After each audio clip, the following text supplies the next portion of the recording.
Voy a hacer una pequeña oración antes de comenzar. Acabamos de leer el capítulo 2 de Romanos, versículo 1 al 29.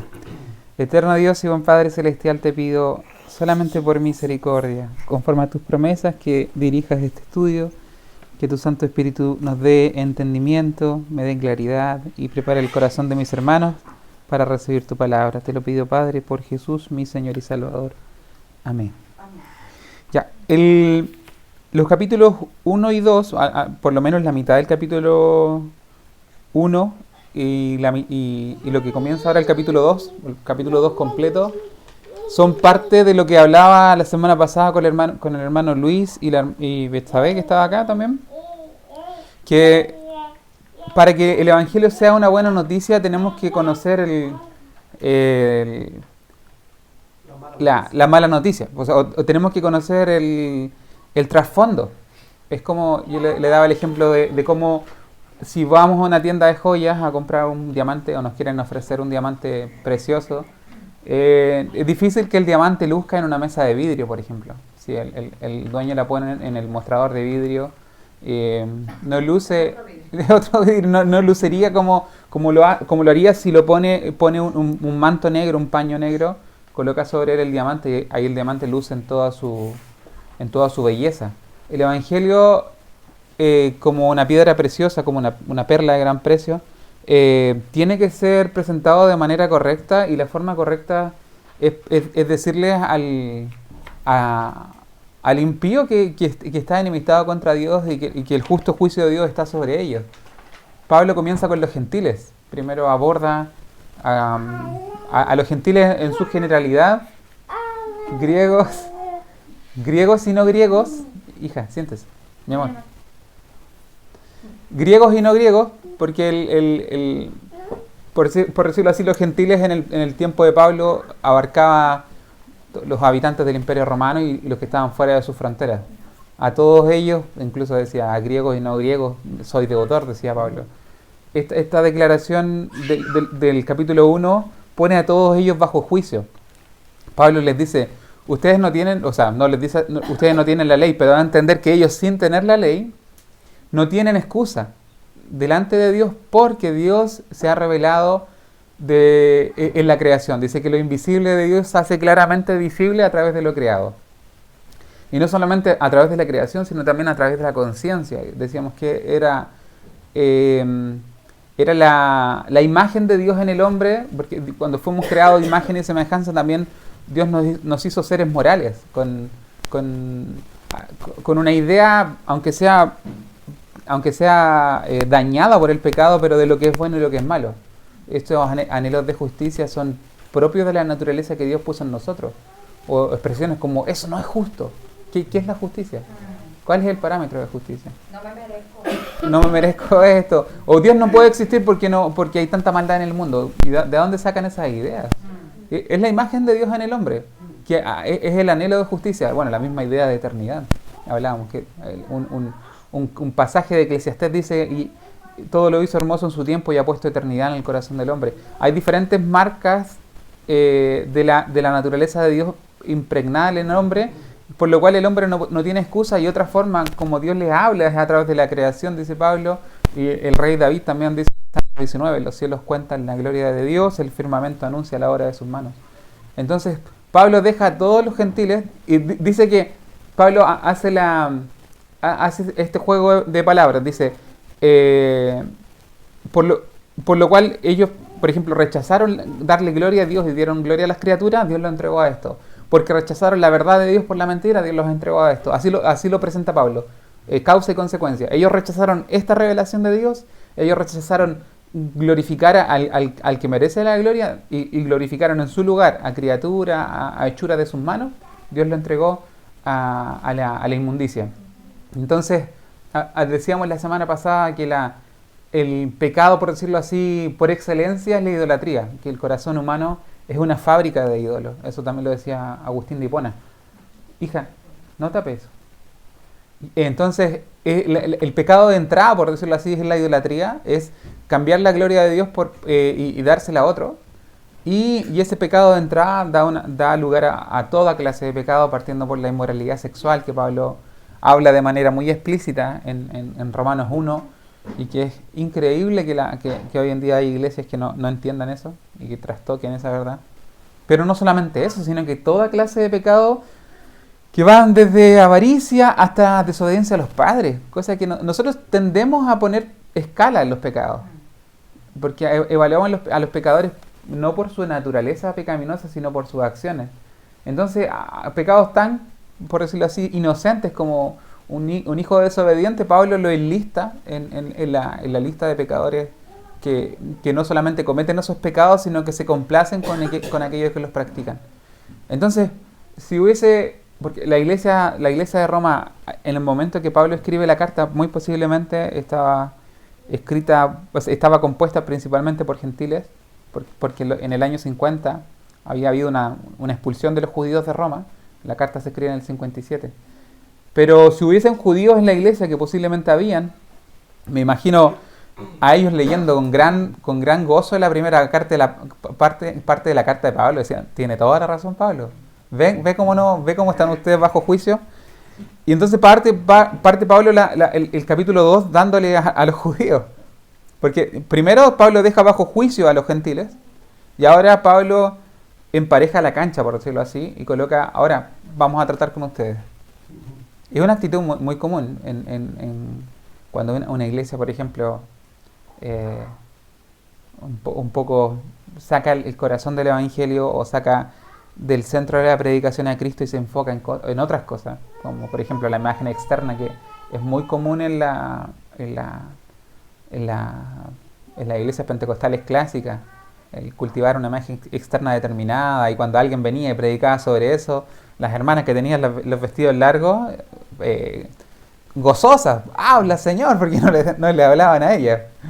Pero cuando se hablaban de pecados, como la típica broma que se hace, que tenían la falda tan larga como la lengua. Ahí toca, ya, ahí no había amén.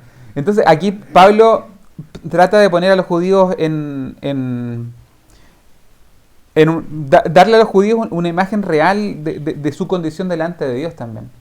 Y parte de la carta hablando con una, no sé si técnica literaria que se ocupaba mucho en el tiempo de Pablo, que se llama la diatriba, donde empieza a hacer preguntas, tiene como un interlocutor.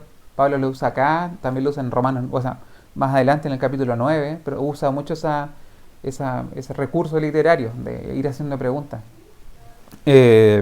como si estuviese hablando con alguien. Entonces, y ahí Pablo va dialogando con este personaje imaginario. Le dice, por lo cual tú eres inexcusable, hijo hombre, quien quiere que seas. Tú que juzgas en lo que juzgas a otro te condenas a ti mismo, porque tú que juzgas haces lo mismo. Entonces Pablo parte, una de las cosas que necesita dejarle claro, a los gentiles quizás ya lo tenían bastante claro, pero a los judíos especialmente, es que Dios no hacía diferencia. No hay acepción de personas, la palabra que se usa siempre, tomándolo de la versión Reina Valera. Que estamos todos en la misma condición delante de Dios. Porque los pilares de la confianza, voy a tratar de tomar la idea general, pero los pilares de la confianza del judío era, hijos de Abraham somos, le decían los fariseos a Jesús. Y Jesús fue el que más duro les dio a ellos, porque había una necesidad de que ellos entendieran su condición para que se arrepintieran. Cuando en el libro de Jeremías se ve mucho de la necesidad de profetas que hablaran verdad para que hubiese sanidad, porque muchas veces no se cura la herida del pueblo al decirle paz cuando no había paz. Era lo que pasaba en el tiempo de Jeremías.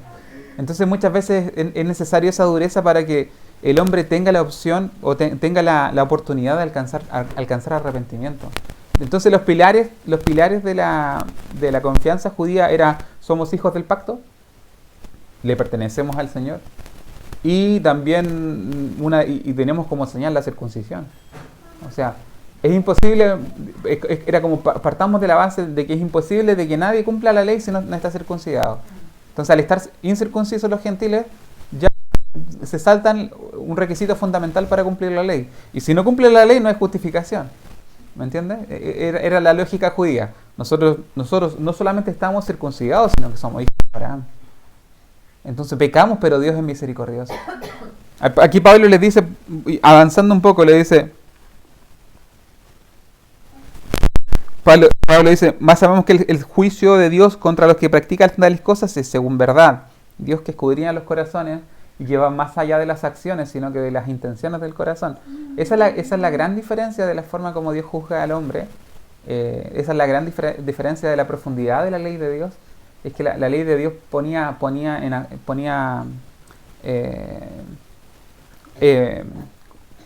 juzgaba la intención y la acción.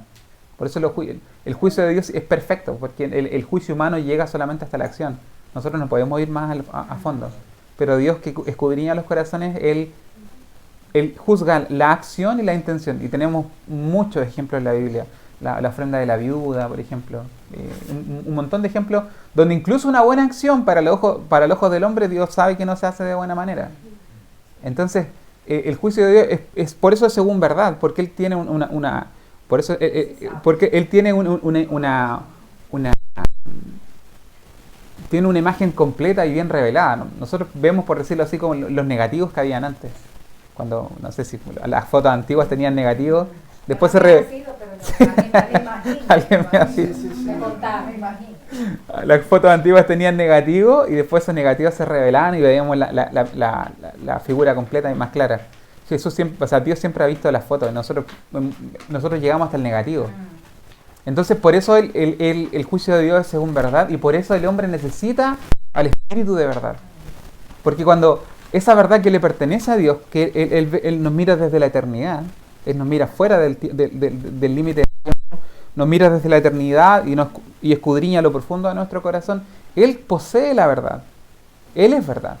Entonces cuando el Espíritu de verdad, con ese conocimiento viene al corazón del hombre, le revela su condición y entonces el hombre puede confesar a Dios con verdad. Hay una predicación que siempre hago cuando voy a un lugar por primera vez, que es el Salmo 85, dice: la misericordia y la verdad se encontraron, la justicia y la paz se besaron. La justicia mirará la verdad brotará de la tierra y la justicia mirará desde los cielos. Salmo 85, versículos 9 y 10 creo que. Pero la idea que se toma de ahí es que es necesario que para que haya una confesión de arrepentimiento y que reciba perdón, que esa confesión sea con verdad. Y es imposible que el hombre confiese con verdad si no posee la verdad. ¿Me entienden? Por eso el cambio de vida, por eso la oración oración penitente del que se arrepiente de sus pecados tiene que ser inspirada por el Espíritu Santo. Me salgo un poco del estudio, pero yo por eso rechazo las oraciones de confesión de fe. Porque es mecanizar algo que es espiritual. Yo no puedo asegurarle a alguien que confiesa que Jesús es el Señor y ya eres salvo. No le puedo asegurar eso. Porque necesita confesar con verdad. Y para confesar con de verdad necesitan al Espíritu de verdad. Y yo no soy quien para manipular al Espíritu de verdad. Él es Dios. Él es parte es la tercera persona de la Trinidad. Es soberano, es Rey. Entonces, a mí me ofende un poco cuando no digo que Dios no pueda salvar, porque Dios es soberano y hace como quiere. Ha salvado a muchas personas a través de esas oraciones de confesión, pero yo no puedo asegurarle a alguien: tú oraste, eres salvo, ahora eres problema de Dios. Eso es un error tremendo. Yo creo que esa oración no es exactamente así. No es que tú oras y ya eres salvo. Dependiendo de cómo la toma la iglesia. Claro, porque es lo que tú dices, nadie le puede garantizar a nadie que repitiendo algo ya es salvo. De hecho, y tiene que ver con la doctrina propia también. ¿A qué creemos sobre la salvación? Hay un problema que vamos a ir abordando. Ay, pero yo creo que eso de que me vino ahora como una imagen de eso que dice: si confesaras con tu boca, eso que tomamos, dice: si confesaras que tu boca que Jesús es el Señor, serás salvo. Yo pienso que eso primero es si lo crees en tu corazón y después lo confiesas con tu boca.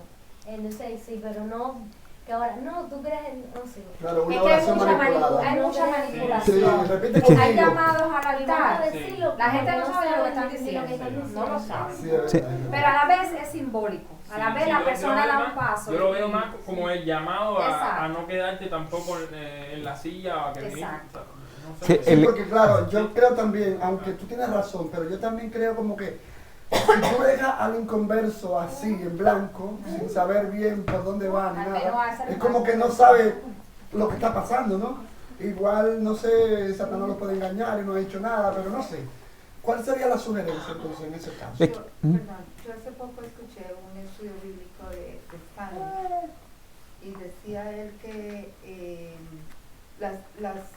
las confesiones o lo que hace la iglesia para invitar a la gente es como el inicio de, como cuando hay un proceso, ¿no? Ujú. Todo es un proceso, tiene que haber un comienzo de algo, una semilla plantada, algo que debe ponerse, pero que el trabajo realmente, cuando tú haces una simple oración y digamos le hiciste como digamos algo mecánico, igual esa persona si ha quedado alguna semilla, siente que debe hacer constantemente como esa confesión o ese deseo o esa búsqueda de esas personas que van buscando, y es tan importante lo que se llama el discipulado de las personas, porque es como un comienzo, es como todo, como una planta, decía él, ¿no? Que es como una planta, termina, pero si tú no estás pendiente de ella, muere, Ujú. y tiene que estar siempre regándose.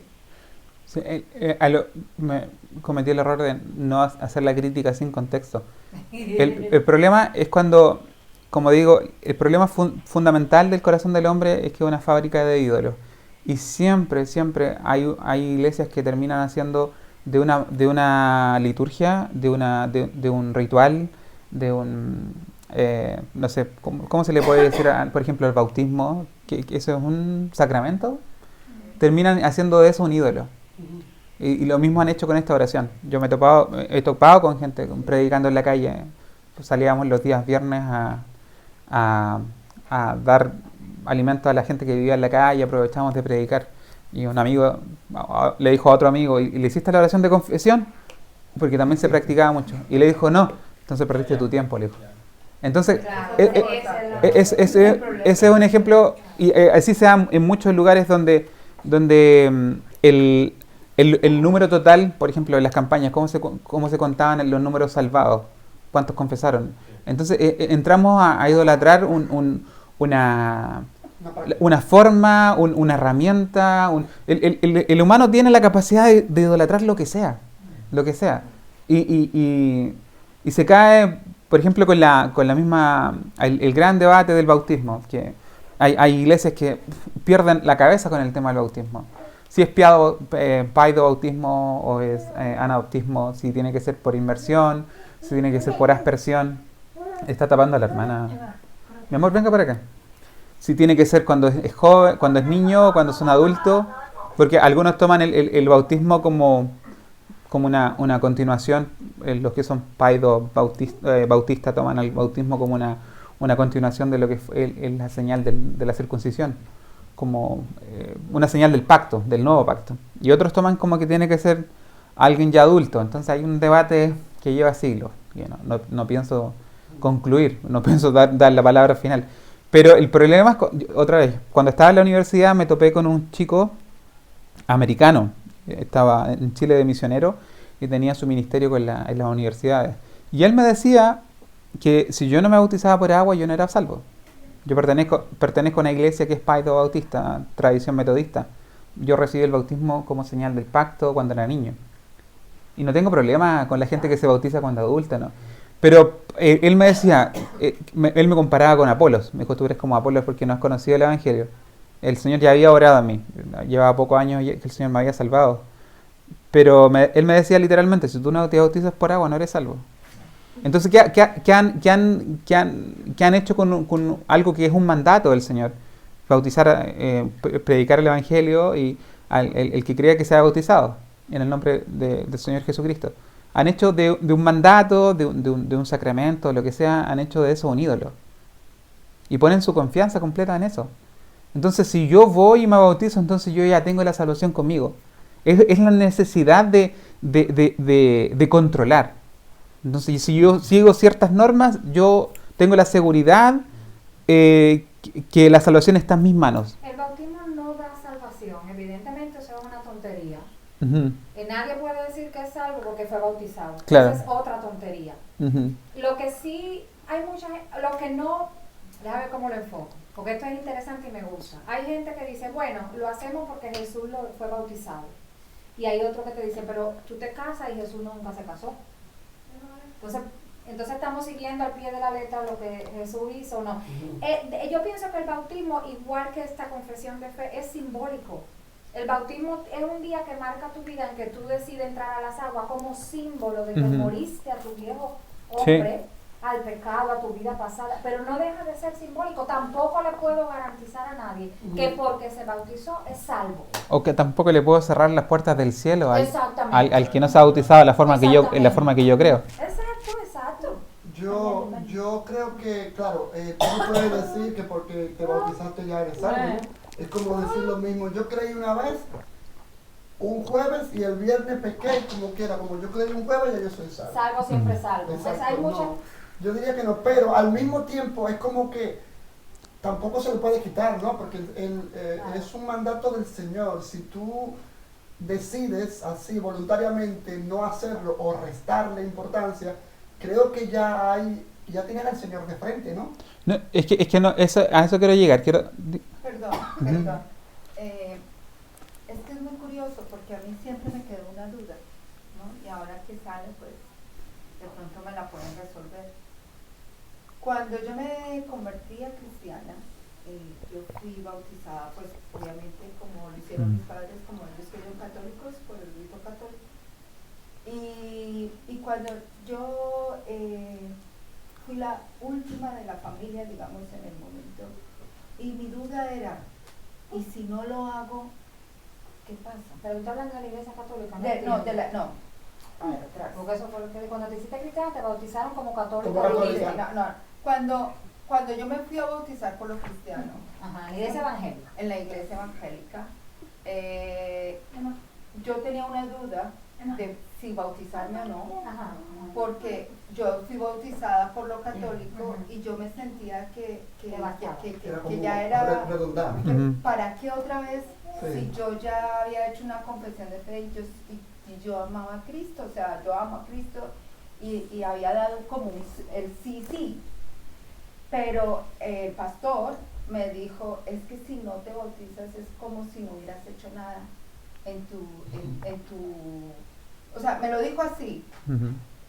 Aún así, yo no quería bautizarme, ¿no? Porque no, para mí no era una justificación que me lo dijera, quien me lo dijera, con mucho Tú respeto. tienes que querer, Con tú tienes que el- desear. Exacto. Sí, es verdad. Yo leí el capítulo, un versículo que por eso me bauticé, cuando le dijeron al hombre, métete a las aguas para que sanes. Yo sentí que yo me bautizaba, era no como lo dijeron allí, que era pues para demostrar que soy de Cristo, sino como una sanación. Pero él te lo dijo porque ya tú habías dado todas las clases de bautismo. Por eso él te dijo, es como si no hubieras hecho nada. Ya tú habías estudiado para bautizarte. Sí. Eso fue lo que él te dijo, no lo saques de contexto. Él te dijo, pasaste todas las clases y no te vas a bautizar. Bueno, toda la clase no. Bueno, los estudios que se dan previo al bautismo, me imagino que haya sido eso, porque yo conozco a este hombre y creo que su doctrina es bastante acertada. Él no te va a decir, ay, si tú no te bautizas no has hecho nada. Es porque tú pasaste por clases de bautismo, ya te explicaron qué cosa es el bautismo y por qué se hace. Lo lógico es que te bautices, pero nadie te puede obligar. Tiene que salir de tu corazón. Ahora, Ivonne, rapidito, para que continúe. Yo digo una cosa, leyendo Romanos más adelante, que habla del bautismo, yo fui católico y me bautizaron cuando pequeño. Al yo creer, en mi juventud, yo quería el bautismo, porque el bautismo es muerte y resurrección. Y vida entendimiento nueva. de por qué tú lo Exacto. haces. Entonces yo dije, cuando yo nací, cuando yo era pequeño, me bautizaron, pero yo no resucité, yo no sabía nada, yo no era consciente. Exacto. Ahora yo soy consciente, yo quiero bautismo, porque yo he muerto al mundo y con el bautismo, el Señor que lo pidió, introducido como nuevo en el bautismo, algo importante que luego dijo el Señor, háganlo, yo me bautizo y automáticamente en el mundo espiritual yo he resucitado, yo soy nuevo. Ya yo dejé de pertenecer al reino de las tinieblas y vengo al reino del Hijo de Cristo. Yo lo tomé como una sanación que necesitaba yo. Bueno, se puede decir como la resucitación. Sí, de resucitar, porque esa es la sí, resurrección. Pero que ninguna de estas cosas te puede hacer sentir un cristiano de segunda categoría. Y es lo que yo creo que... Porque es igual que en las iglesias pentecostales. Si hay gente que no ha hablado en lengua y nunca ha hablado en lengua y se mueren y no hablaron en lengua. Entonces, eso no quiere decir que es de segunda categoría, porque hay otros en su iglesia que sí tienen el bautismo en el Espíritu Santo y han hablado en lengua, ¿entiendes? Entonces, ninguna de esas cosas te salva. Y ninguna de esas cosas, nadie puede decir, este sí, este no, porque no tengo. Y siempre me hacía sentir mal cuando decía que eso de que cuando no tiene Y yo soy Dios, Señor, bautízame, y no me a mí me pone nervioso cuando pregunto, ¿tú hablas lengua? Es como... ese es el bautismo del Espíritu Santo. Eso no es así. Hubo grandes predicadores que nunca hablaron en lengua, así por los grandes evangelistas. O sea, que el bautismo del Espíritu Santo es hablar en lengua. No, la evidencia y sí, la gente entiende eso. Sí, yo sé, pero te estoy diciendo que hay veces que lo enfocan. Sí, Si tú no has hablado en lengua, quiere decir que tú no has recibido el Espíritu Santo. Es complicado. Hermano, vamos a volver porque yo creo que ya no lo podemos. Bueno, pero eso está interesante. ¿Cómo lo quiero cerrar? Porque estoy tratando quiero probar un punto que es: el corazón del hombre es una fábrica de ídolos, que es la frase de Agustín de Hipona. Entonces les voy a hacer una pregunta. Por ejemplo, ¿conocen un poco la Torá? Lo que fueron las fiestas de Israel. O sea, ¿la circuncisión era mandato de Dios? Sí. ¿Las fiestas de Israel eran mandato de Dios? Sí. ¿El celebrar lunas nuevas eran mandato de Dios? Sí. Eran mandatos. Sí, todo esto era mandato. Habían demasiado. Habían 613. Habían 613 preceptos. La Torá tenía 613 preceptos. Aparte del decálogo, que era el principal, la Torá tenía 613 ¿cómo se llama? Mandatos, preceptos le llamaban. Pero si uno va, todo esto era mandato de Dios, todo esto era mandato. Pero si uno se va a Isaías, por ejemplo, vamos a Isaías capítulo 1 o 2, no recuerdo. Que es el problema principal que tienen los judíos y que Pablo ataca en el capítulo que estamos estudiando ahora. En el libro de Isaías, el profeta comienza reprendiendo. ¿Qué capítulo? ¿1 o 2? Mire, capítulo 1 del versículo 10 en adelante, dice: príncipes de Sodoma, mire cómo los trata. Oíd palabra de Jehová y escuchad la ley de nuestro Dios, pueblos de Gomorra. A ese nivel estaban. ¿Para qué me sirve, dice Jehová, la multitud de vuestros sacrificios? Hastiado estoy de holocaustos de carnero y de cebo de animales gordos. No quiero sangre de bueyes, ni de ovejas, ni de machos cabríos. ¿Quién demanda esto de vuestras manos cuando venís a presentaros delante de mí para hollar mis atrios? No me traigáis más vana ofrenda, el incienso me es abominación. Luna nueva y día de reposo, el convocar asambleas no lo puedo sufrir. Son iniquidad vuestras fiestas solemnes. Vuestras lunas nuevas y vuestras fiestas solemnes las tiene aborrecidas mi alma, me son gravosas, cansado estoy de soportarlas. ¿Me entiendan a lo que quiero? Todo lo que nombra ahí fueron mandatos de Dios para el pueblo. Cada una de las cosas, pero lo que pasa es que las cosas tienen, sobre todo los ritos, tienen una forma, pero también tienen un fondo, una razón por la cual se hace. Yo por eso yo no comparto la idea cuando últimamente algunos predicadores hicieron famosa el término religioso como peyorativo, como algo malo. Eso es religioso, los religiosos. No, sí, el apóstol Santiago habla de la religión, la religión verdadera. Entonces, muchos de los mandatos que a nosotros nos dan un cuerpo religioso, hay ritos, son mandatos de Dios. El bautismo es un mandato de Jesucristo, bautismo de los nuevos conversos. Todos estos son mandatos, pero lo que pasa es que con mucha facilidad perdemos el fondo.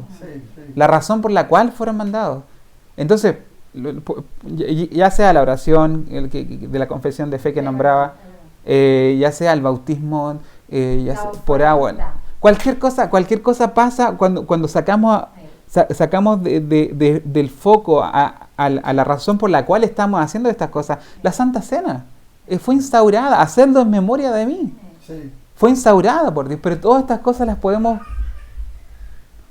podemos volver un ídolo.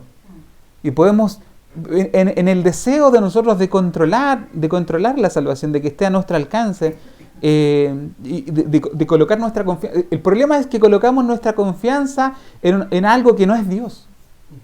El pueblo judío diciendo, hijos de Abraham somos. Colocaban su confianza en algo que no era Dios. El pueblo, los judíos diciendo que estaban circuncidados. Que eso era fundamental para cumplir la ley, así que ellos estaban cumpliendo la ley. Y cumplir la ley era ser un justo. Pero Daniel, si hay gente que porque lleva muchos años en la iglesia, cree que ya la antigüedad en la iglesia, ya con eso ganaron el cielo. Es que con esto está tratando Pablo. Y es un tema que para nosotros, hoy en día, que el judaísmo es algo muy lejano, muy raro que compartamos en un contexto judío, pero lo que decía Pablo era ofensivista, o sea, era muy ofensivo. Cuando Pablo llega después de su tercer viaje, el libro de los Hechos, no recuerdo qué capítulo, y que fue cuando lo apresan. Yo leo un poco la Biblia, el libro de los Hechos, y las autoridades de Jerusalén estaban preocupados. Pablo les contó cómo les fue, cómo Dios lo respaldó. Estaban, sí, todo muy lindo, pero anda al templo y da esta ofrenda porque esto han cumplido el voto del nazareato, parece que era. Anda a probarle a los líderes de Israel que tú no estás en contra de la ley ni en contra de este templo. Sí. Era su única preocupación. Estaban aterrados. Y fue Pablo y cuando lo vieron allá, hicieron tremendo escándalo, lo golpearon, lo tomaron preso y al final esa prisión fue la que lo llevó finalmente a Roma, creo. Pero era un tema muy fuerte. El mismo Pedro, ¿no? un hombre lleno de Dios, tiene que ser reprendido por Pablo en Gálatas porque la presión que tenían sobre ellos de la costumbre judía, de la confianza judía en la Torá, era total. Pedro, cuando no estaban los judíos, no estaban los de Jerusalén, él se comportaba de una manera con los de Galacia. Llegaron los de Jerusalén y se retraía. Entonces, a veces pienso que, leyendo un poco en el Antiguo Testamento, la historia del pueblo judío siempre ha sido un contraste de siempre ofrecer algo, poner su confianza siempre en lo que puede palpar y no como realmente le quiso Moisés mostrarle al pueblo que Dios era un Dios tan soberano y tan grande que les había dado unas leyes a seguir y ellos cogieron más confianza en esas leyes durante toda su vida, durante todo su proceso, que realmente el Dios que realmente lo que era Dios. Porque perdimos y eso ha continuado y eso es lo que todos los apóstoles, pero eso es una continua. O sea, no es que confiaran en la ley, sino, o sea, confiaban en el hecho de tenerla. O sea, somos nosotros los que la recibimos. Tengo la señal del pacto en mi cuerpo, que es la circuncisión. Pero Pablo les dice, no son los receptores de la ley los justos delante de Dios, sino los hacedores. Amén. Es un poco resume el capítulo 2. Dice, ¿y esa circuncisión que tienes tú, dijo? ¿De qué te sirve si el hecho de faltar a la ley a ti te hace un incircunciso? Y este gentil que no tiene la circuncisión que tú tienes y que tú piensas que es requisito fundamental para cumplir la ley, si él cumple la ley, esa incircuncisión pasa a ser circuncisión. Porque no es la circuncisión la que se hace en el cuerpo, dice Pablo, sino la circuncisión es la que se hace en el corazón, de la cual recibe la alabanza de Dios.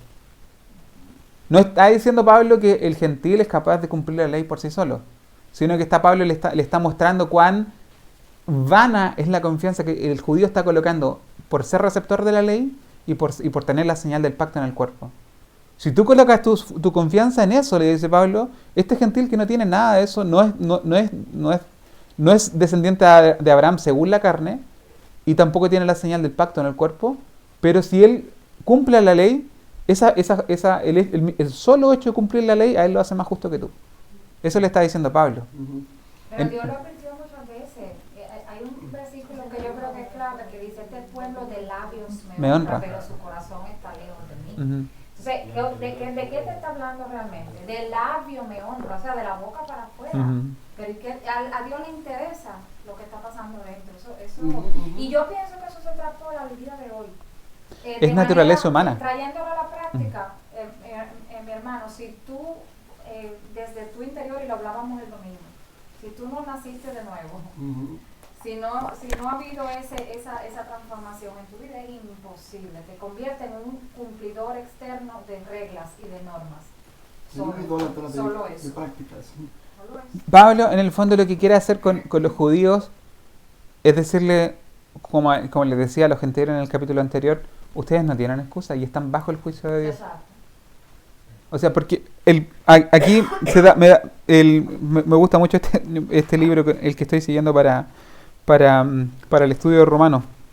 Daban como referencia el libro de Sabiduría de Salomón. Es un libro apócrifo, que creo que está en la Biblia católica, pero pertenece a la época intertestamentaria, a la época entre el final del Antiguo Testamento y el principio del Nuevo. Hubieron 400 años. Ese otro de los libros apócrifos, pero ahí hay 400 años donde obviamente ocurrieron muchas cosas. 400 Sí. Eso es mucho, compadre. Ahí en ese tiempo ocurrió el fin del Imperio Persa, el comienzo del Imperio Macedonio, con Alejandro Magno. 400. Y después vino la muerte de Alejandro, la separación del imperio griego en 4 principales imperios, y luego de eso la llegada del imperio romano. Entonces pasaron hartas cosas en ese tiempo. Está el auge de la cultura helénica, que es la cultura de los griegos, de la lengua griega. Entonces hay muchos escritos que fueron en griego, porque ese periodo fue bastante helenizante. El griego pasó a ser la lengua común, y hay mucho escrito judío de ese tiempo en griego, y uno de estos es Sabiduría de Salomón, y en el capítulo 15, que acá lo dan como referencia, muestran un poco cómo se sentían los judíos delante de Dios. Había una confianza. El capítulo 15, los capítulos anteriores creo que vienen denunciando la impiedad de los gentiles, vienen denunciando la impiedad de los que no pertenecen al pueblo de Dios, pero en el capítulo 15 dice: pero tú, Dios nuestro, eres bueno y fiel, tienes mucha paciencia y gobiernas el universo con misericordia. Aunque pequemos, somos tuyos. Reconocemos tu poder, pero no pecaremos sabiendo que te pertenecemos. O sea, aunque pequemos, somos tuyos, pero no vamos a pecar porque pertenecemos. O sea, dice... conocerte a ti es justicia perfecta, y reconocer tu poder es la raíz de la inmortalidad. Pero eso es un poco lo que dice Pablo en el versículo 4. Tú menosprecias la riqueza de su benignidad y paciencia y longanimidad. Eso es largo ánimo. Eso es básicamente la palabra, el significado. Longanimidad. Ignorando que su benignidad te guía al arrepentimiento. O sea, usted es como... Aunque pequemos, Dios nos va a perdonar si nosotros le pertenecemos a Él. Es un poco no entender el carácter de Dios en toda su envergadura, incluyendo la misma santidad. No entender que pecar deliberadamente hiere a Dios. Sí. Es que no entender que por decirlo así, Dios juzga al mundo con justicia, que Dios no me debe nada, que si Dios me envía condenación, lo hace de manera justa. El justo juicio de Dios no es solamente con los que, así debía haberlo entendido el pueblo de Israel, no solamente con los que están fuera del pueblo de Israel, sino que también puede ser perfectamente con nosotros. Y Dios se lo demostró de muchas maneras.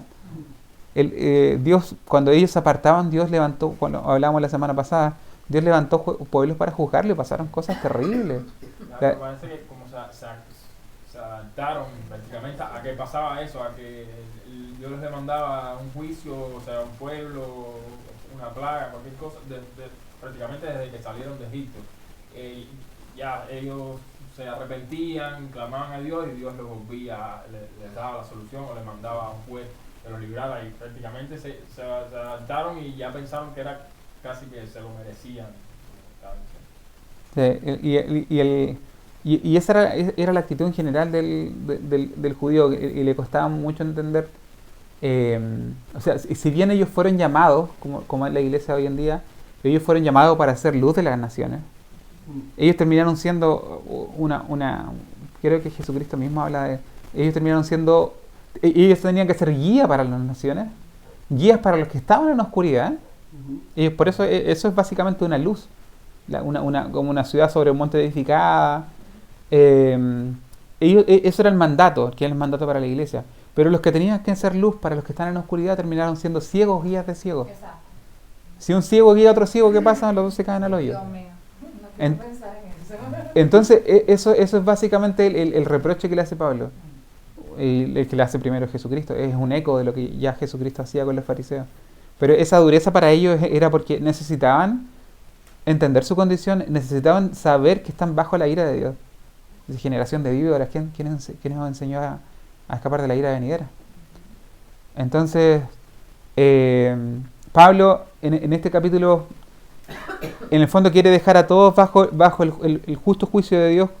Puede sonar con dureza. Pablo incluso dice, habla con cierta, algunos interpretan algunas palabras de Pablo con cierta ironía, cuando dice: he aquí tú que tienes por sobrenombre de judíos y te apoyas en la ley y te glorías en Dios y conoces su voluntad y es instruido por la ley y apruebas lo mejor y confías en que eres guía de los ciegos, luz de los que están en tinieblas, instructor de los indoctos, maestro de los niños, que tienes la ley, que tienes en la ley la forma de la ciencia y de la verdad. Estoy leyendo el 17. Tú pues que enseñas a otros, ¿no te enseñas a ti mismo? Tú que predicas que no se ha de hurtar, ¿hurtas? Es como el cura Gatica que dicen siempre, el que predica y no practica. Tú que dices que se ha de adulterar, ¿adulteras? Tú que abominas de los ídolos, ¿cometes sacrilegio? Dice, tú que te jactas de la ley, con infracción de la ley deshonras a Dios, porque como está escrito, el nombre de Dios es blasfemado entre los gentiles por causa de vosotros. Era un tropiezo para aquellos que estaban intentando creer. Entonces, por eso también Jesucristo fue necesario cuando Él vino, darle a ellos Él no vino para abolir la ley, sino para cumplirla y para ir más allá de la letra. Jesucristo era el dador de la ley, era el único que podía darle a la ley la interpretación correcta. Por eso fue el maestro. Era la función del rabí era interpretar la ley, pero ¿quién mejor intérprete que el dador de la ley? Entonces cuando Jesucristo decía, oíste que fue dicho, mas yo os digo, no es que estuviese aboliendo la ley. O sea, aquí yo dije, aquí yo les dije en el monte, no matarás, pero yo les digo ahora que cualquiera que llama fato a su hermano, que se llena de ira contra su hermano, es culpable de juicio. Él vino a aclarar. Él hizo una extensión y una aclaración. Él fue y le dio, por decirlo así, fue más allá de la letra, fue al espíritu, al espíritu de la ley. Entonces los judíos decían, yo no adultero, pero ¿Qué entienden por adulterio? es que decían, yo no adultero, pero por ejemplo, por cualquier cosa se divorciaban. Sí. Por cualquier cosa se divorciaban. Yo no adultero porque me he casado 7 veces. Porque cuando me gusta otra mujer, me divorcio con mi anterior mujer, me caso con ella y yo no adultero. Entonces eso tenían los fariseos de ese tiempo, o la gente más fiel a la ley, o los que tenían más apariencia de piedad, o mejor nombre entre los judíos de su tiempo. Sepulcro blanqueado, esa me encanta, esa frase. Pero ahora lo importante es que todo esto aplica también para nosotros. O sea, nosotros no estamos libres de caer en lo mismo. Nuestro corazón es exactamente igual al de los gentiles, antes de conocer al Señor, cuando estábamos enemistados con Dios. Y cuando hemos conocido al Señor o pertenecemos a un sistema de creencia, muchos llegan a las iglesias por lo que ofrece, por la sombra y el cobijo que ofrecen las iglesias. Eso se da mucho en la cárcel. En la cárcel el Señor me permitió predicar un tiempo. Se da mucho que los patios, por lo menos en Chile, no he ido, predicaba en la cárcel. Ah, no estabas preso, ¿no? No, el Señor me permitió ir. Tiene cara de eso. No, porque no te vi, ¿sabes? Se da mucho que los patios de los cristianos les terminan asignando patios en Chile, porque son comunidades grandes dentro de las cárceles, un ministerio precioso. Y muchos llegan, de los que caen a la cárcel, quieren ir con los cristianos porque es mucho más seguro. Entonces muchos, ese es un ejemplo extremo, pero fuera de las cárceles pasa lo mismo. Muchas veces las iglesias ofrecen un cobijo, una comunidad, un respaldo. Por ejemplo, estamos ahora en el extranjero, con ustedes comparto una misma cultura, entonces comparto una misma lengua, me ofrecen, por ejemplo, una zona de seguridad que perdí al salir de Chile, porque, por ejemplo, si tengo una emergencia, si se cae mi esposa, me caigo yo, ¿a quién llamo?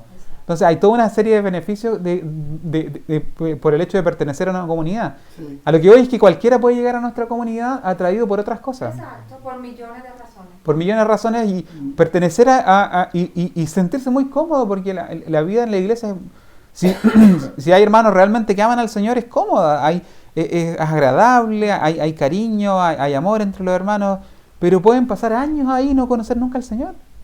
Y hay muchos casos así.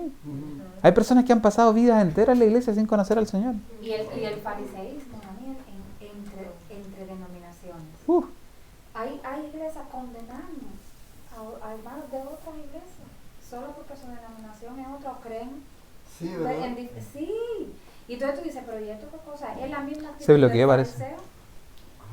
Ay, Se apagó. Es que, no, perdón, tengo ahí de 20 pounds. Teníamos No hay un... ¿Ya? ¿Se apagó? Sí, se apagó, pero no lo podemos conectar, ¿no? Sí. Sí, pero hay un enchufe acá al lado. Sí. ¿Tiene que Ya. cargar el cargador? Pero no tenemos ese cargador nosotros. Yo tengo cargador. Ay. Y así. Y tú dices, entre este fariseísmo dentro de la propia iglesia. Gente comportándose de la misma manera, apuntando, criticando, señalando todo el tiempo. Y a veces no solo dentro de la iglesia, sino a otros, no, aquellos de aquella iglesia yo no. Y al nuevo, pues llevo años ya, y el nuevo, mira lo que está haciendo, y tú lo estás haciendo en tu casa o estás haciendo algo peor.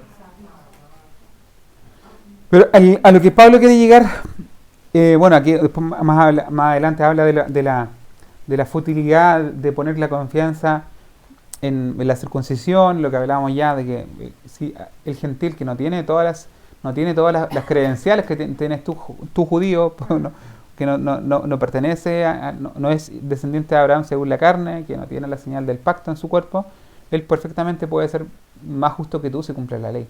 O sea, aquí Yo pensé que era esto, no me falta... Perdón. Sí. pero aquí lo fundamental es el cumplir la ley. Lo fundamental es el guardar la ley. Entonces, y guardarla por amor, no porque es una obligación. ahora Pablo va a llegar al capítulo 3 diciendo que nadie guarda la ley. Entonces, el requisito para los gentiles, a lo que quiere llegar Pablo, es el requisito tanto para ti judío como para ti gentil es guardar la ley. Pero Pablo después va a decir, pero nadie guarda la ley. Entonces ahí le muestra la desesperanza en la que se encuentra tanto el judío como el gentil. Cuando ya, primero, ustedes están condenados porque, haciendo un resumen del capítulo 1 y 2, ustedes están condenados porque no tienen excusa, porque si bien Dios no les dio a ustedes la ley escrita, Dios sí se la ha revelado, porque ha dejado la esencia de su imagen quizás dañada, pero la imagen de Dios está en ustedes, en la forma de la conciencia que les habla a ustedes que es bueno, lo que es bueno y lo que es malo. Les da una noción de lo bueno y lo malo. Entonces ustedes no tienen excusa delante de Dios. Y ustedes que conocen la ley, ustedes que recibieron la ley, no son hacedores de la ley, así que están bajo juicio. Entonces, para ustedes, ¿cuál es lo que tienen que hacer para ser justos delante de Dios? Dice Pablo, guardar la ley. Si el judío guarda la ley, la circuncisión ahora tiene significado. Ser hijo de Abraham ahora tiene sentido. Si el gentil guarda la ley, su incircuncisión pasa a ser como circuncisión. Entonces, ustedes no tienen excusa y están bajo condenación. Ustedes no tienen excusa y están bajo condenación, tanto gentiles como judíos. El requisito para ustedes y para ti no es que tengas la ley, no es que seas receptor de la ley, sino que tienes que ser hacedor de la ley. Para ustedes también. Si ustedes guardan la ley, van a ser justificados. Pablo les presentó el problema, les presentó la solución, Y ahora les cuento la mala noticia. Pero ninguno de ustedes es capaz de guardar la ley. Ustedes guardando la ley son justificados. Ustedes guardando la ley son justificados. En ese sentido no tienen diferencia. Dios los va a juzgar de la misma manera. Pero si guardan la ley van a ser justificados delante de Dios. Pero ahora guarden la ley. Y eso vamos a ver la semana que viene, el capítulo 3. Pero se lo adelanto un poco. Pablo les dice que no hay justos, ni siquiera uno. No hay quien haga lo bueno. No hay quien busque a Dios. Entonces, después de ese panorama, es como que le tengo una noticia mala, una muy mala y una buena. La noticia mala es que tú no tienes excusa. O sea, le tengo una noticia mala, una buena, una muy mala y una muy buena. La noticia mala es que ustedes no tienen excusa. Ustedes tampoco. La noticia buena es que guardando la ley, ustedes pueden ser justificados. El gentil es judío. La muy mala es que son incapaces de guardar la ley. Y que no hay ni siquiera un justo. Y la muy buena es que hubo alguien que murió por sus pecados. Entonces Pablo, en fondo, les ordena así la presentación del libro. Y como lección para nosotros, estamos hechos de la misma composición que los receptores de la carta de Pablo originales, o sea, ya sean judíos o gentiles. Tenemos la misma potencialidad para pecar. Tenemos la misma potencialidad para crear ídolos de cualquier cosa. Tenemos la misma incapacidad de guardar la ley. Tenemos la misma, muchas veces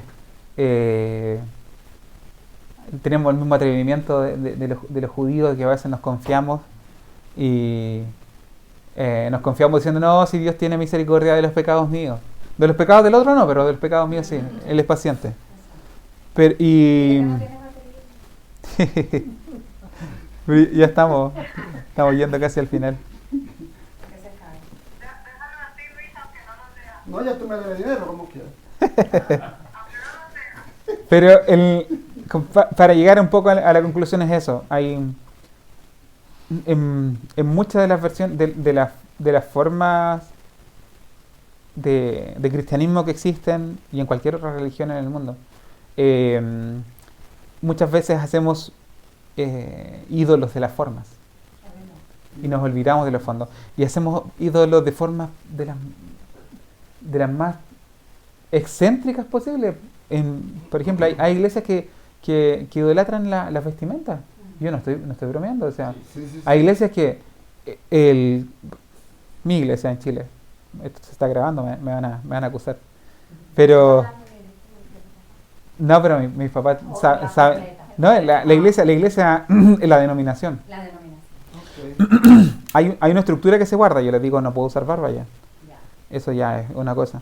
Pero también en la forma como se visten y cómo tienen que estar en el púlpito. Es la corbata, es el saco o el vestón, le llamamos nosotros.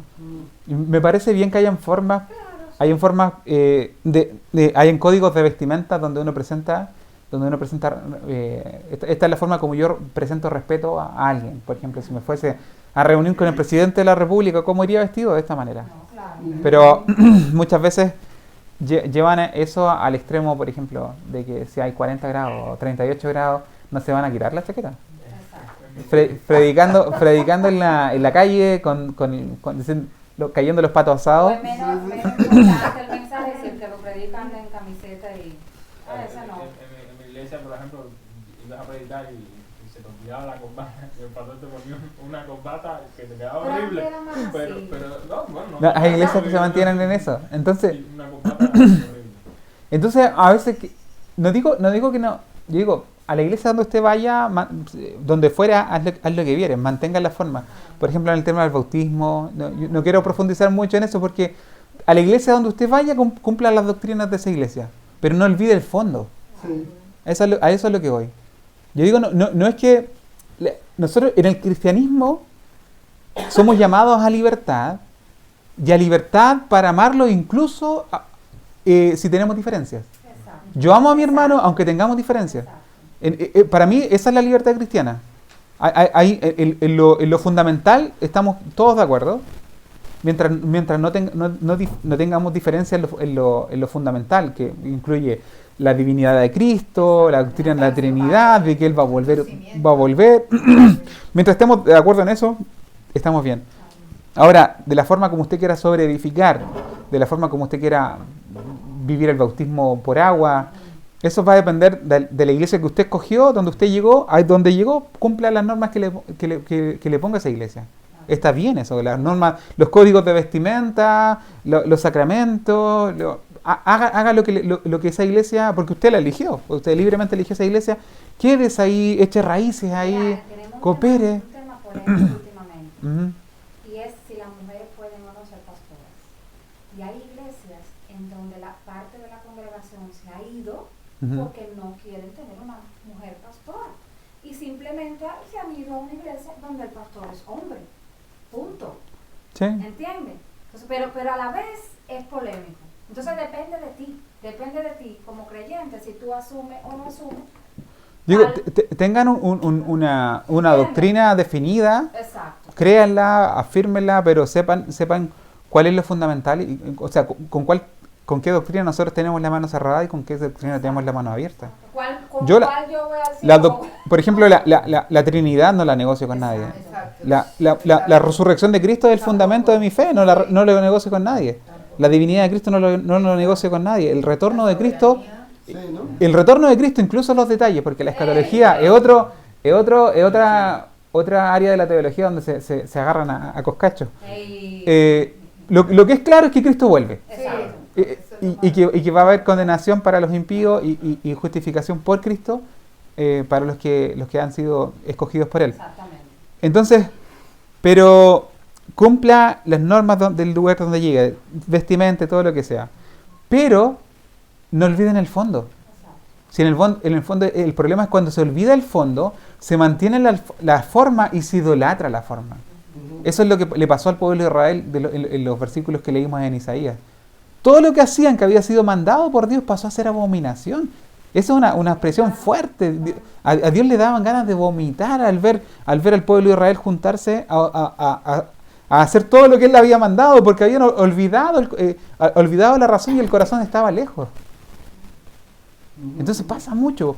Es muy...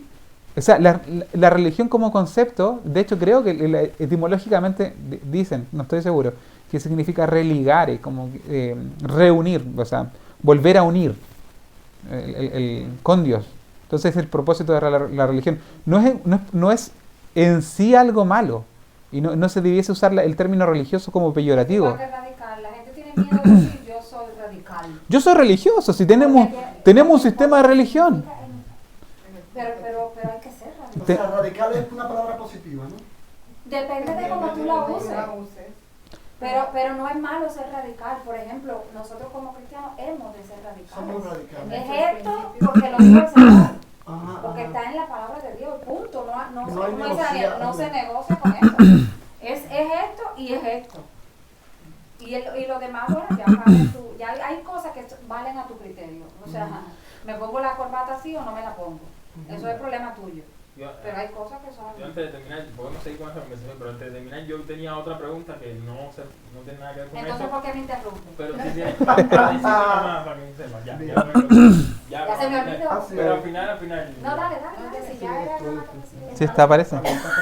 Sí. A ver, porque primero que es bueno estudiar la palabra de este nivel de profundidad, porque no sé, Romano 1 o 2, uno lo ha pasado por arriba un montón de veces, pero yo siempre he tenido una duda, creo que se me aclaró un poco y vino otra duda. Uy, Ay, mi qué madre, fuerte. Leo. No, por ejemplo, estaba diciendo que, mismo Pablo estaba diciendo que a los no judíos, o sea, no tenían la ley de piedra escrita, pero sí la tenía en el corazón porque Dios la había puesto ahí, y entonces sí existía una posibilidad de agradar a Dios, por así decirlo, cumpliendo esa ley que Dios puso en su corazón. Yo o sea, por lo que entendí ahí, existe la posibilidad, ahora automáticamente dice que nadie puede cumplirla.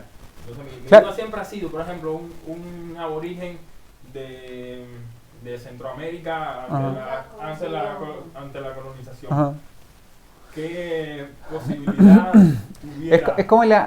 Es como la misma duda que uno tiene con con los una discusión típica de la escatología cuando se habla del arrebatamiento. Dice, ¿se van a ir los niños o no se van a ir los niños? Porque, Los perros van al cielo. La gente pregunta eso. pero a lo que quiero llegar, hay cosas que, o sea, lo más sabio es callar donde la Biblia calla y hablar donde la Biblia habla. Eso siempre es lo más aconsejable. Un pastor hablando en torno a los niños. Si los niños van por ejemplo, en la destrucción de Sodoma, Gomorra, Adma y Seboín, en el diluvio universal murieron una cantidad enorme de niños. ¿Qué pasa con los niños que mueren sin conocer al Señor? Algunos son radicales y dicen, van a perdición. Y otros dicen que no son culpables. No, o sea, si las leyes humanas no los condenan, ¿cómo los va a condenar Dios? Un pastor decía, yo no sé la respuesta, pero yo sé que eso.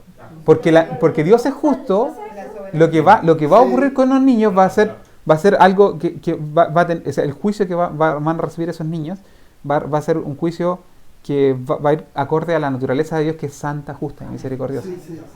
Entonces, ¿qué pasa con los aborígenes de Australia o de la América precolombina, que fueron miles de años sin tener un contacto con el Evangelio? La respuesta es que no tengo idea. Porque hubieron personas que quisieron responder eso, como el Joseph Smith, y creó el libro de Mormón, que supuestamente la revelación que recibieron los aborígenes en la América precolombina, que es un invento más malo que... Yo no sé si eso, lo que voy a decir tenga que ver con la respuesta, pero en el libro de Pedro dice, ¿no?, que cuando Cristo murió, Él bajó a predicar, pero no... Dice que fue a espíritu encarcelado. Es una cosa que menciona Pedro en su epístola. Uh-huh. Que cuando él murió, el Señor bajó a predicar a los espíritus encarcelados. Yo no sé si tenga que ver... Yo creo que es muy especulativo. Es muy nada. especulativo. Igual que Apocalipsis, Sí. por Dios. Yo ya he leído Pero interpretaciones de ese pasaje como que no fue cuando él murió, sino que se está refiriendo Pero para cerrar, quiero cerrar la idea. No sé lo que pasa con ellos, pero yo creo que el juicio con ellos va a ser justo. Sí, O sea, claro. porque Jesucristo da idea de que el juicio va a tener cierto grado de severidad. Porque cuando va a Capernaum, dicen, no sé si a Capernaum dice, si en ti se hubiesen hecho, o sea, si en Sodoma se hubiesen hecho los milagros que se han hecho en ti, tiempo se hubiese arrepentido. Ay de ti, Capernaum.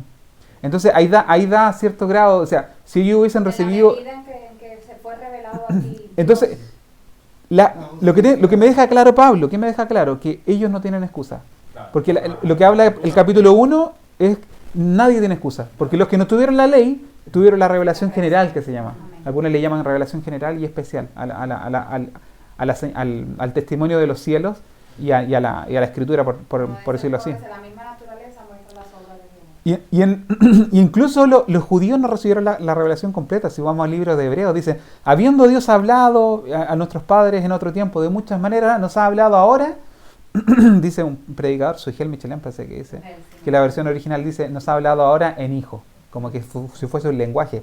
Pero dice, nos ha hablado por el hijo, pero dice que la versión original dice en hijo, como si fuese el lenguaje. Si Dios hablase mucho el lenguaje, este es el lenguaje materno, o la lengua materna de Dios cuando habla con más claridad. Pero la revelación fue ascendente y tuvo un pic en la encarnación de la palabra, si fue la palabra misma encarnada, el verbo, el logos. Se encarnó y entró a la historia humana y nos completó la revelación. Tú mismo has dicho en lo que nos has hablado y completando un poco a tu pregunta, si Dios ve como ve los corazones, si es un Padre eterno, los que no han conocido siendo esa eternidad que es soberana y grande, pienso yo que ahí está definido un poco el porqué, si a tu pregunta, de que si los aborígenes, de pronto los que murieron en la época precoz, yo también me decía esa misma, y me he hecho otras un poco más complicado, Es una curiosidad que no... pero a Pero la todavía no- respuesta que no voy, afecta para no, nada mi fe pero a la o- respuesta, no, pero que está, yo también Todavía no cierro la respuesta. no, Sí. sí, pero a lo que voy a tu respuesta es que me llamó la atención lo que tú dijiste, que es muy cierto y muy claro. Si Dios es un Dios eterno y ve, o sea, nosotros, nuestra lógica de justicia, de que sí o que sí no, pero Dios, que es eterno, ve esa eternidad en esas personas y ve sus corazones. Y es por ello que no tenemos una respuesta frente a eso, porque nuestro entendimiento es limitado. Y ya él que tiene como dice la palabra, sus pensamientos son más grandes que los nuestros, no tenemos la respuesta. Voy a cerrar la idea con... Creo que Pablo se refiere, cuando habla de que el gentil que sin la ley, sin la circuncisión, pero por sus obras por sus obras cumple la ley, las obras de la ley que están escritas en su corazón, su circuncisión pasa a ser, o sea, su incircuncisión pasa a ser circuncisión. Yo pienso que Pablo en el capítulo apunta al hecho de que quiere dejarle claro al judío, si estamos entendiendo que el capítulo 2 es para los judíos, quiere dejarle claro al judío que no es el hecho que tenga la ley y que tenga la circuncisión en su cuerpo lo que lo justifica, sino que tiene que ser hacedor de la ley. Entonces, incluso, le está diciendo básicamente, incluso si un gentil es hacedor de la ley, si incluso un gentil es hacedor de la ley, pero voy a tomar un ejemplo de un gentil que fue hacedor de la ley y que fue justificado por creer que Abraham, porque en el tiempo de Abraham no había ni ley y tampoco estaba el evangelio. Abraham, por decirlo así, fue como un hombre precolombino que no tenía, pero tenía solamente la revelación general de Dios. Entonces, un gentil que cumple la ley, su incircuncisión pasa a ser circuncisión. Le está diciendo al judío, básicamente, tienes que ser cumplidor de la ley. En el capítulo 3 dice que nadie fue capaz de cumplir la ley, por lo tanto están bajo juicio. Y ahora entra la gracia, donde Dios justifica al que cree. O sea, la justificación no es por acción, sino es por gracia, por creer. Y toma el ejemplo del hombre justo por excelencia en la cultura judía, que era Abraham. Y Pablo, estoy copiando un poco de otro predicador, decía Pablo era un genio, decía, porque Pablo les dice, ¿y cuándo fue justificado Abraham? ¿Cuando estaba circuncidado o cuando no estaba circuncidado? Abraham creyó y fue justificado cuando no tenía la circuncisión. Entonces, Abraham no tenía la ley, no tenía la circuncisión, no tenía el evangelio, pero fue justificado porque creyó. Y creyó Abraham a Dios y le fue contado por justicia. Ahora, quizás con eso también te respondo. En la época precolombina, en Oceanía, en Australia, antes que llegaran colonos, ¿hubieron hombres que fueron justificados? Solamente Dios sabe. Pero perfectamente pudieron haber como Abraham. Hombre, a lo que voy, si Abraham recibió justificación cuando no tenía ni la ley, solamente en base a la revelación general, y fue justificado, sí pudieron haber hombres, pero no sabemos. Pero hay que confiar. No puedo hacer doctrina de esto, pero sí pudieron haber. Hay que confiar en que Dios se revela a su creación. No te hablo de sus hijos, se revela a su creación. Yo pienso que algún contacto Dios tuvo que establecer con ese espíritu dentro de... Es una cosa que no voy a ponerme yo a abogar por esas almas. No vamos a perder pero si te entendemos. Pero bueno, es una cosa que yo disfruto por lo menos pensar en eso, hablar de eso, debatir. Porque, o sea, yo sé que él es justo y más justo, que a lo mejor yo estoy pensando en ello. Estoy seguro que ya él pensó en eso. Pero, por ejemplo, me causa esa curiosidad porque a lo mejor al nivel que estoy yo ahora, la gracia inmerecida que he tenido, porque desde los 4 años el evangelio lo tuve de cerca en mi familia y no solo por eso, sino Dios también ha seguido teniendo trato conmigo. Entonces a veces lo veo un poco como que tuve más suerte, por así decirlo, o una gracia superior a haber nacido en este tiempo que haber nacido en ese o a lo mejor esa es la idea superficial, pero en realidad la idea superficial lo que primero te viene a la cabeza es, bueno, menos mal que nací ahora, que está la iglesia, que está aquí. Es que también, pero Y uno lo manda automático para el cielo. Sí, tú dices automático para el cielo. Él desea mejor, pero dice yo creo que es como dice Daniel, No recuerdo. hablar cuando la Biblia habla y callar cuando la Biblia calla, porque nosotros somos fabricantes de mucha curiosidad. Una vez fui en la iglesia en Baltimore, una vez fue a predicar un hermano que nos contaba cuánto medían los ángeles.